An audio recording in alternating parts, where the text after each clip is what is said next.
What's up, everybody? SuperBadJuju here, and I am with the one and only Grizzle Marine, and we are bringing you a QuickShot tournament. This is Game 2. Game 1, you'll have to go back further in the VOD to see what happened.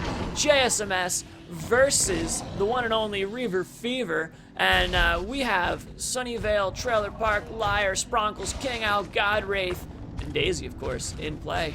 So, what do you think? How do you think this one's going to go, Grizzle? Well, it's quite interesting to see. So obviously, last game we saw that I think it was I can't remember. It was on Monster now. He went completely different feeding route, but it does seem Sunnyvale's going to be taking that normal feeding route that's genuinely quite common among monsters on orbital drills. So it's quite a nice area. You can keep moving back and forth.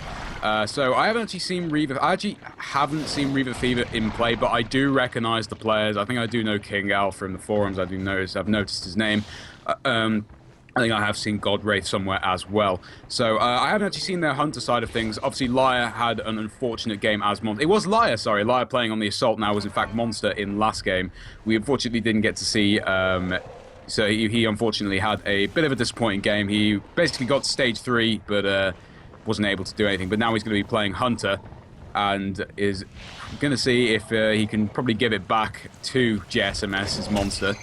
So he's doing quite well. He's actually sneaked sort of around the other side towards water. He's getting a feed on, but he hasn't quite got there. I'm hearing the pings. He hasn't got quite, and the pings are coming in. Godwraith is coming in. This is something that a lot of monsters used to do, and they put the terrain there to kind of make it a little bit difficult. But he actually ran out of bounds for that whole way across. But it looks like we do have the dome coming down, and I don't know if he's going to try and mitigate or try and run around. I mean, he could do either. I think it's up. I think he's probably going to mitigate and run around, if I'm honest, because he's got plenty. You can it's clear. I mean, they've got the dome down, but you can clearly see they've got a really big area. I mean, he's just going to wait for them. He knows he doesn't want to have to go in for them. So although they might have a dome on him, sometimes a dome can be completely useless to a group of hunters. The one thing that he might be able to do, which he's trying to do here, is trying to knock them out into this water to try and to take them down. But I don't think any of that's swimmable until he gets farther out. Yeah, it's true. I mean, if you do get hunters in deep water, they cannot. But I think it does slow them down in terms of movement. It does. So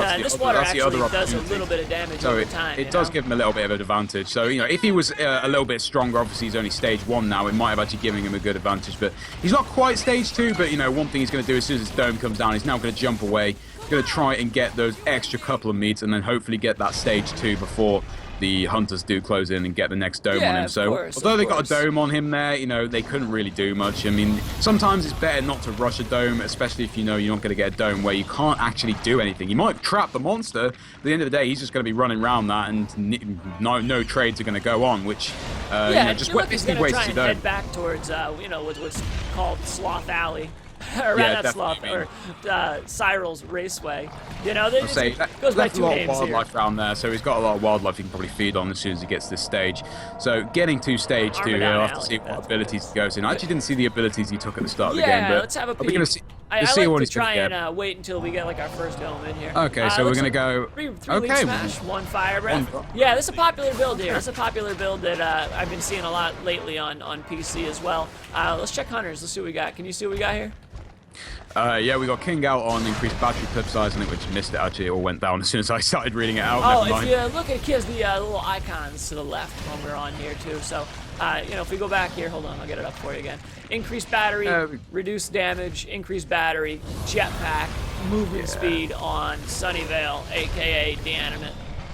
I've say I'm a big fan of jetpack recharge, or actually it's surprising me a lot of people look down on me for it, but I really like jump height. I mean, I think maybe it's a little bit of a new play, I don't know, but the big reason is that jump height was changed. It was amazing for a while, but when they made changes to the way that jetpack works, the way that momentum works, it kind of lessened the effect of taking jump height. But it still hangs. It can still hang. I just like it because I guess although jetpack recharges your jetpack a lot more, and also you can use that really efficiently if you know how to use your jetpack well, but I find you can really save a lot of jetpack when getting up really high surfaces sometimes, and also getting over that monster's head. I guess it depends what monster you're against. It doesn't really affect that well against Goliath. You go against Behemoth, it can be really effective. Big time, yeah. Although I gotta say, after the last patch, I don't know what changed, but if you try and dodge a fissure by jumping high, you gotta go way high now. I mean, granted, you never want to dodge it that way anyway, but That's true. It does seem a bit different. But I agree, if you can jump over him and, you know, stop yourself from getting rolled. But looks like he's going to try and sneak his way up here. Let's see. It looks like, where's Godwraith going right now? Let's have a look at that. Oh, no, he's probably going to be cutting. He's going to make a big cut here. Going to see if he can close him off, which is probably the smart thing to do as Trapper. One thing we are seeing, though, is a similar situation to last game when Liar was playing Monster. He, again, did pretty well in terms of avoiding the Hunters. Managed to get to stage 3, but JSMS were able to shut him down pretty easily when it came to fighting at the relay. So I don't know if a similar. I just wonder whether a similar situation is going to come on. I didn't know. And the high wildlife, you could tell, is definitely having a little bit of an impact because those Reaver pack was ferocious trying to take him down. There's a lot of them there. Hunters. Yeah, well, for anyone who's curious, it can really slow down hunters. Let me talk about the rule set real quick. Our rule set is a bit different. It is 10-minute round timer right now, 10-minute round timer, and high wildlife. And on top of that, 1-minute dropship timers, okay? So it looks weird on paper, but I think it works out okay, huh? Yeah, definitely. I mean, it actually, well, as again, we have tested this a lot, and, you know, it does seem fairly balanced. But speaking of which, going into stage 3, and it's a quick stage 3, of course, because QuickShot, you are going to be playing very fast-paced, and in general, it is very quick. So, you know, he's got ready, but it does appear the Hunters are going to be moving straight back to the power relay. And, you know, a lot of people would say, oh, he's stage 3, he's got, like, pretty much nothing taken away from him. But from JSMS, we just saw them completely obliterate Liar. So we're going to have to see if Liar playing Assault can do exactly the same to JSMS's Monster, which is going to be interesting. Yeah. Let's see. It's a tough call, man. Where is he right now? Let me get the map up. He's going to be. He's on that side of the map. He's just going to be getting that feed on, and then he's going to probably be going in. Yeah, he's got a good. You know, situation right now. I mean, it would have been nice if we picked up a couple strikes going into things, but I do think that Val's healing drops off late game as opposed to, you know, stage 1, stage 2. So I think that does give him cheeky rock throw coming in, and now it begins. Now we're going to be able to see what's going on. King Owl is going to be using exactly the same place Jesus was mitigating last game. In fact, he almost gets him down. The heals are coming in, and he is trying to do his best to make sure that Orbital's dropped. Does not connect at all. He's going to be moving in. He tries to hit Liar. I think the King Owl has deployed his cloak, but he will come in with the lead smash. Down. Look at that. Look at that. King Owl will go down.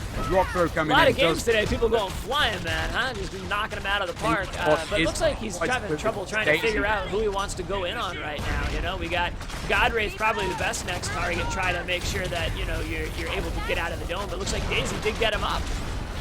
She did indeed, and King Owl has managed to get out of that tight hole, which is definitely somewhere you don't want to be. But still, the medic and support getting bunched up there, that is not a wise move for a leap smash. But he really wants that second strike down on King Owl, and they're doing everything they can to make sure he's healed up. But mitigation will not be enough, and the rock throw comes in. He's going to make a move to run out. The dome comes down. They said, fine, you've got us our 2 penalties down. We want to make sure we do as much damage to you as possible, Sonny. So you better believe it. They're going to punish him for that one. But, I mean, 2 strikes on Hank. I mean, all he has to do is try and take Hank down, and he should be oh, my God! He's going devastation, picking up a rock throw as soon as the orbital is deployed. Perfect plays there.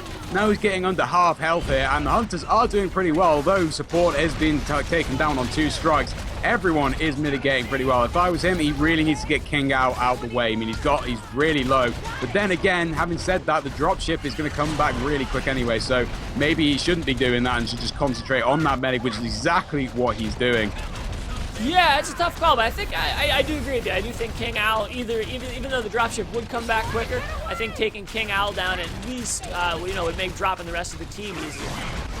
Well, it's going to be hard for Sonny now because he has got really low health. The dome is still up, and he's going to need to run as soon as he can. He's going to run here. I think he might not even...